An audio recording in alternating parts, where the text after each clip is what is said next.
Vamos seguir falando sobre esse assunto por aqui, sobre Estados Unidos, agora com Marcos Vinícius de Freitas, que é professor da Universidade de Relações Internacionais da China. Muito bem-vindo, professor. Boa noite para o senhor. Boa noite e bom dia. É um prazer conversar com vocês hoje. Gostaria de começar a nossa conversa tratando sobre a decisão da Suprema Corte que a gente teve hoje, sobre a imunidade de Donald Trump. Os juízes disseram que ele tem imunidade limitada. O que isso representa em termos eleitorais, professor? O que eu acredito que aconteceu, e aqui é importante da gente enfatizar, é que você tem dois aspectos quando a gente fala da função do Estado. Você tem, mesmo quando você olha para o Estado, ele atuando como uma entidade privada e muitas vezes atuando como uma entidade pública.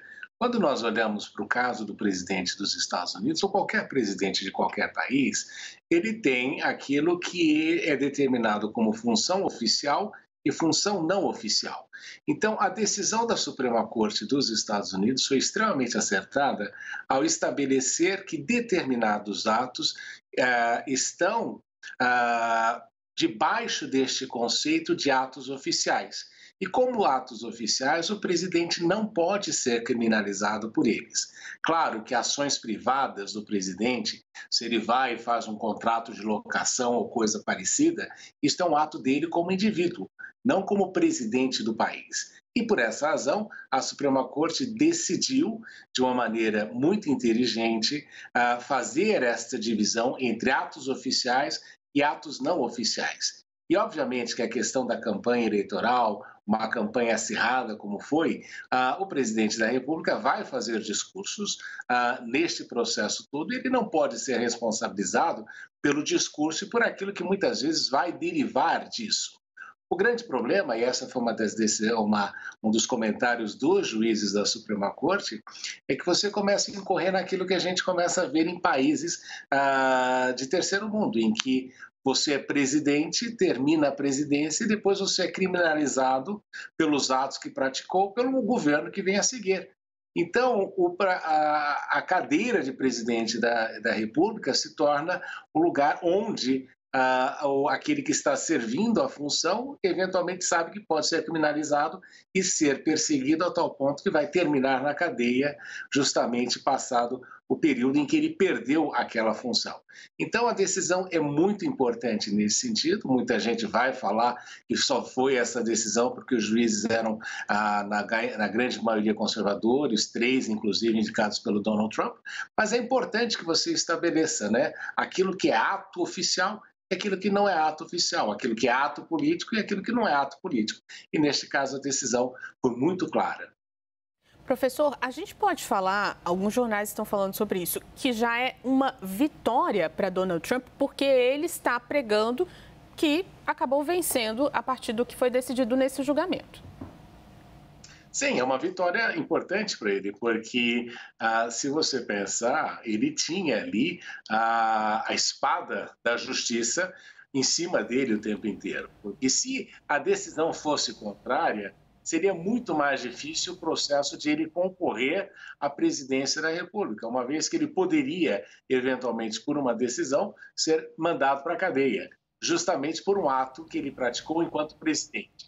Então, a primeira reação dele foi, realmente, embora o Trump torne tudo muito maior às vezes do que efetivamente é, mas a reação dele foi de que a partir de hoje ele estava liberado para fazer campanha eleitoral, enquanto não havia esta decisão sobre a imunidade da atuação do presidente dos Estados Unidos, ele se encontrava ali, de fato, num território muito cinzento que poderia eventualmente terminar muito mal para ele, mas a decisão da Suprema Corte tem este alívio que lhe dá neste processo todo.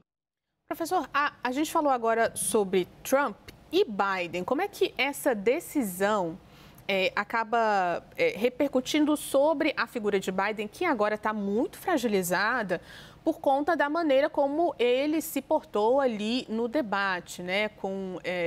Respondendo algumas perguntas de forma truncada. Há quem diga que a idade dele já está avançada para mais um mandato ali à frente dos Estados Unidos. E essa decisão, como repercute nessa imagem já fragilizada? O que a gente viu no debate foi um Biden extremamente enfraquecido, e aí os próprios democratas vieram sob a alegação de que ele estava com um gripe, que não estava no seu melhor dia e que, eventualmente, ele não poderia ser julgado, os 3 anos e meio de governo dele não poderiam ser julgados somente por causa de um debate, uma atuação ruim num debate. Mas a gente sabe que, historicamente, presidentes perderam eleições por atuações ruins em debate. Nixon perdeu justamente porque não se deu, não saiu muito bem no debate que participou. E a gente nota que um outro presidente, Ronald Reagan, quando era candidato, a questão da idade foi levada em consideração, mas ele conseguiu apresentar ali uma candidatura forte e um candidato capaz de levar adiante as decisões da presidência da República.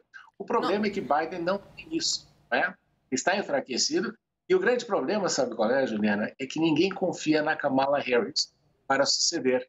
Então, você vê que toda a discussão em torno da idade de Biden, nenhuma delas trata a respeito da Kamala Harris, porque justamente não creem que ela tem a capacidade de assumir a cabeceira do bilhete eleitoral da eleição. Então, esse que é o grande desafio que existe. Você troca o Biden por quem? E nem foi preparada para isso, né, professor? Ele até pelo próprio partido para assumir essa função, né? Então, acho que ainda tem uma trajetória, um caminho político para ela. Bom, nós conversamos com o professor Marcos Vinícius de Freitas, que é professor da Universidade de Relações Internacionais da China. Muito obrigada pela participação. Prazer conversar com vocês hoje.